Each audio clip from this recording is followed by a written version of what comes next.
എന്തിനു വേണ്ടിയാണ് നമ്മളെ മനുഷ്യനായി പടച്ചോൻ ഇങ്ങനെ സൃഷ്ടിച്ചത്?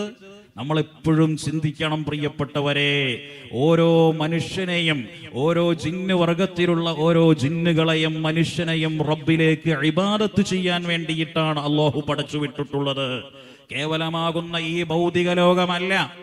ഈ ഭൗതിക ലോകം ഒരുപക്ഷേ ഇന്നല്ലെങ്കിൽ നാളെ അസ്തമിച്ചു പോകും എന്ന് പരിശുദ്ധ ഖുർആൻ തന്നെ സംവത്സരങ്ങൾക്ക് മുമ്പ് 15 നൂറ്റാണ്ടുകൾക്ക് മുമ്പ് പ്രഖ്യാപിച്ചിട്ടുണ്ടെങ്കിൽ, ഇക്കഴിഞ്ഞ ദിവസം ഈ ഭൗതിക ലോകത്തെ തന്നെ റിപ്പോർട്ടർ ചാനൽ കഴിഞ്ഞ ദിവസം ഒരു വാർത്ത വിട്ടിട്ടുണ്ടാകും, പലപ്പോഴും പലരും ശ്രദ്ധിച്ചിട്ടുണ്ടാകും. എല്ലാ നക്ഷത്രങ്ങളും കത്തിക്കരിഞ്ഞ്, എല്ലാ ഗോളങ്ങളും കത്തിക്കരിഞ്ഞിട്ട് ഈ ലോകം അവസാനിക്കും എന്നുള്ള പഠനം കൊറിയയിൽ നിന്നും നടത്തി ലോകം സയൻസ് അംഗീകരിച്ച വാർത്ത റിപ്പോർട്ടർ ചാനൽ. പ്രിയപ്പെട്ടവരെ, ഈ അടുത്ത ദിവസം നമ്മൾ വിട്ട വാർത്ത നമ്മൾ കണ്ടപ്പോൾ പലരും ചിലപ്പോൾ വിശ്വസിച്ചിട്ടുണ്ടാകും. എന്നാൽ 15 നൂറ്റാണ്ടുകൾക്ക് മുമ്പ് ഹബീബായ മുഹമ്മദ് മുസ്തഫ സ്വല്ലല്ലാഹു അലൈഹി വസല്ലമ തങ്ങൾ പഠിപ്പിച്ചത് ഈ ലോകം അവസാനിക്കുന്ന ഒരു സമയമുണ്ട്. പ്രിയപ്പെട്ടവരെ, നമ്മളെല്ലാം ചിലപ്പോൾ ആ സമയത്തേക്ക് നിന്നില്ലെങ്കിൽ തന്നെയും ആ ലോകം അവസാനിച്ചെല്ലാം തരിപ്പണമായതിനു ശേഷം പിന്നീട് നമുക്കൊരു ജീവിതമുണ്ട്.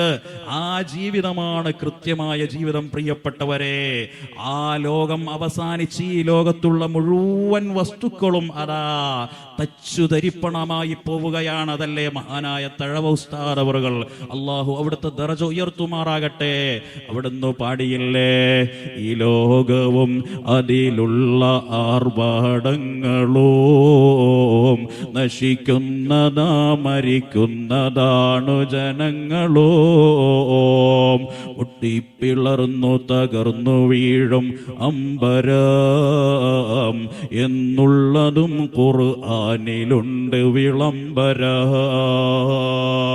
അല്ലാഹു സുബ്ഹാനഹു വ തആലയുടെ ഓർഡർ വന്നെത്തിയതിന് ശേഷം അതാ ഈ ലോകം അവസാനിക്കുന്ന ഒരു ദിവസമുണ്ട്. എൻ്റെ പ്രിയപ്പെട്ട മുഅ്മിനേ, പ്രിയപ്പെട്ട സഹോദരേ, യൗമ യകൂനുൻ നാസു കൽ ഫറാശിൽ മബ്ഥൂസ്. ആ ദിവസം പ്രിയപ്പെട്ടവരെ, മനുഷ്യർ ചിന്നിച്ചിതറിയ പൂമ്പാറ്റകളെ പോലെ ഈ ദുനിയാവിലെ ഭൂമി ലോകത്തുകൂടി പറന്ന് നടക്കുകയാണ്. ഇങ്ങനെ പറന്ന് നടക്കുകയാണ്. വതകൂനുൽ ജിബാലു കൽ ഇഹ്നിൽ മൻഫൂഷ്. പർവ്വതങ്ങൾ കടഞ്ഞെടുത്ത കമ്പിളി രോമം പോലെയായി മാറുകയാണ്. അമ്പര ചുംബികളായ എന്തെല്ലാം പേരുകളിൽ ഇവിടെ അത്ഭുതം വിളിച്ചിട്ടുള്ള കെട്ടിടങ്ങളുണ്ടോ, പർവ്വത സമാനമായ ഗോപുരങ്ങളുണ്ടോ, എല്ലാം തച്ചുടഞ്ഞു പോകുന്നൊരു ദിവസമാണ്. ആ ദിവസം വന്നെത്തിയാൽ ഫഅമ്മാ മൻ ثقلت موازينه فهو في عيشة راضية. വിശാലമായി ചർച്ച ചെയ്യേണ്ട വിഷയമാണ് പ്രിയപ്പെട്ടവരെ. ആ ദിവസം വന്നെത്തിക്കഴിഞ്ഞാൽ ആരുടെ തുലാസിനാണോ നന്മകളുടെ തട്ടിൽ ഏറ്റവും കൂടുതൽ ഭാരം തൂങ്ങുന്നത്, ഫഹുവ ഫീ ഈശത്തിർ റാദിയ, അവന് സംതൃപ്തമായ സന്തോഷകരമായ ജീവിതമുണ്ടെന്ന് അല്ലാഹു പഠിപ്പിക്കുകയാണ്. വ അമ്മാമൻ ഖഫ്ഫത് മവാസീനുഹു ഫഉമ്മുഹു ഹാവിയ.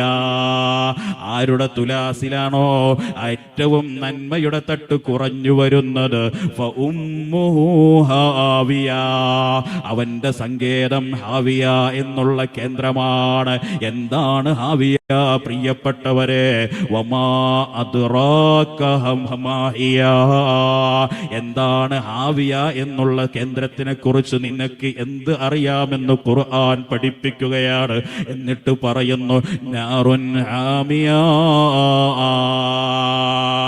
ഈ ദുനിയാവിലെ ചൂടിനേക്കാൾ എത്രയോ 100 ഇരട്ടി ചൂടുള്ള കത്തിയാളുന്ന ജഹന്നം എന്ന നരകമാണ് പ്രിയപ്പെട്ടവരെ. സുബ്ഹാനല്ലാഹ്. അല്ലാഹു കാത്തുരക്ഷിക്കുമാറാകട്ടെ, അല്ലാഹു കാത്തുരക്ഷിക്കുമാറാകട്ടെ. അതുകൊണ്ട് ജീവിതത്തിന്റെ ആകത്തുകയായ പാരത്രിക ലോകത്തേക്കുള്ള വിജയമായിരിക്കണം നമ്മുടെ ലക്ഷ്യമാകേണ്ടത്. അതിന് മുഴുവൻ മനുഷ്യരോടും തുറന്ന സമീപനത്തിലുള്ള നല്ലൊരു മനസ്സ് വേണം. വർഗീയതയില്ലാതെ രാഷ്ട്രീയത്തിൻ്റെയോ അല്ലെങ്കിൽ മറ്റ് സംഘടനകളുടെയോ മറ്റ് തരത്തിലുള്ളതായ പ്രശ്നങ്ങളിൽ അകപ്പെട്ടുകൊണ്ടും മനുഷ്യനെ കൊലപാതകത്തിലൂടെയും അല്ലാതെയും വേർതിരിച്ച് കാണുന്ന രൂപത്തിൽ മനുഷ്യന്റെ മനുഷ്യത്വം മരവിച്ചു പോകുന്ന സാഹചര്യമുണ്ടാകാതെ മഹാനായ സുൽത്താനുൽ ഹിന്ദ് ഗരീബ് നവാസ് ഖാജാ മുഈനുദ്ദീൻ റളിയല്ലാഹു തആല അൻഹു അവരെ സ്മരിക്കുന്ന വേദിയിലാണ് ഇത് പറയാനുള്ളതിന്റെ പ്രിയപ്പെട്ടവരെ. ആ മഹാമനീഷി ഹിജ്റ 522 ഇറാഖിലെ സജിസ്ഥാൻ എന്ന പ്രദേശത്ത് ജന്മം കൊണ്ട് ഹിജ്റ 633 ഇന്ത്യയിലെ അജ്മീറിൽ മഹാനവറുകൾ വഫാത്തായി.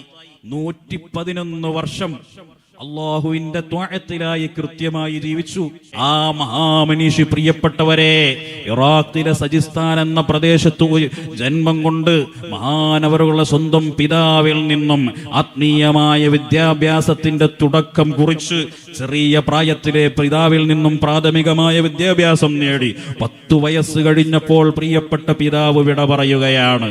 ആ ചെറിയ മോനായ മുഈനുദ്ദീൻ എന്ന ആ പൊന്നുമോൻ ഉമ്മയുമായി ജീവിക്കുകയാണ്. ഏതാനും നാളുകൾക്ക് ശേഷം ഉമ്മയും വിട പറയുകയാണ്. ഉമ്മയില്ലാത്ത ഉപ്പയില്ലാത്ത 13 വയസ്സുകാരൻ ഉപ്പയുടെ അനന്തര സ്വത്ത് വളരെ ചെറിയൊരു കൃഷിയിടം സ്വത്തായി ലഭിക്കുകയാണ്. അതിൽ ചെറിയ പണിയൊക്കെ ചെയ്തിങ്ങനെ ജീവിക്കുകയാണ്. പ്രിയപ്പെട്ടവരെ, മുഈനുദ്ദീൻ എന്ന പൊന്നുമോൻ ഒരു ദിവസം തന്റെ അനന്തര സ്വത്തായ ആ കൃഷിയിടത്തിൽ തന്റെ പൂന്തോപ്പിൽ കൃഷിപ്പണികൾ ചെയ്ത് നനച്ചുകൊണ്ടിരിക്കുമ്പോ ആ നാട്ടിലെ സ്വാത്വികനായ പണ്ഡിതനായ മജ്ദൂബായ ഔലിയാക്കളുടെ നേതാവായ അശ്ശൈഖ് ഇബ്രാഹിം ദസൂഖി എന്ന പണ്ഡിതൻ മഹാനുഭാവൻ ആ തോട്ടത്തിലേക്ക് കടന്നു വരികയാണ്. ശേഷം കടന്നു വന്നിട്ടോ ആ മുഈനുദ്ദീൻ എന്ന മകൻ അതാ കാണുന്നു. ആശ്ചര്യത്തോടുകൂടി, സ്നേഹത്തോടുകൂടി, ആദരവോടുകൂടി മഹാനവറുകളെ സ്വീകരിച്ചു വീട്ടിൽ കൊണ്ടുവന്നിരുത്തി.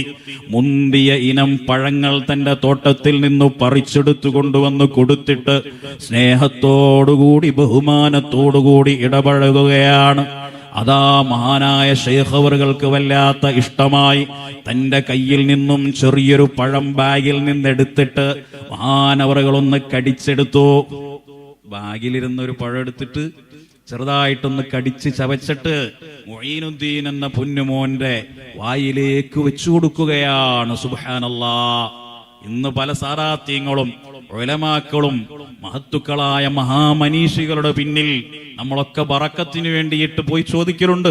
മുഅ്മിനായൊരു മനുഷ്യൻ കഴിച്ചതിന്റെ ബാക്കിയിൽ ബറക്കത്തുണ്ടെന്ന് മുഹമ്മദ് മുസ്തഫ. മുഈനുദ്ദീൻ എന്ന പൊന്നുമോന്റെ വായിലേക്ക് മഹാനവറുകൾ അതാ ഒരു പഴം എടുത്തു ബറക്കത്തിനു വേണ്ടി കൊടുക്കുന്നു. പൊന്നുമോൻ അത് കഴിക്കുകയാണ്. ഒരു ജീവിതത്തിന്റെ, ഒരു ചരിത്രത്തിന്റെ മഹാമനീഷിക്ക് വലിയ ഭാവി നിർണയിച്ചുകൊണ്ട് വലിയൊരു തുടക്കം അവിടെ സംഭവിക്കുകയാണ്. മഹാനായ ഖാജാ തങ്ങളുടെ ജീവിതത്തിലെ ഏറ്റവും ആദ്യത്തെ സംഭവമാണ്. മഹാനവറുകൾ അതാ സ്നേഹത്തോടുകൂടി അവിടെ നിന്ന് സലാം പറഞ്ഞു ദുആ ചെയ്ത് അതാ ഇബ്രാഹിം തങ്ങൾ പിരിഞ്ഞു പോവുകയാണ്.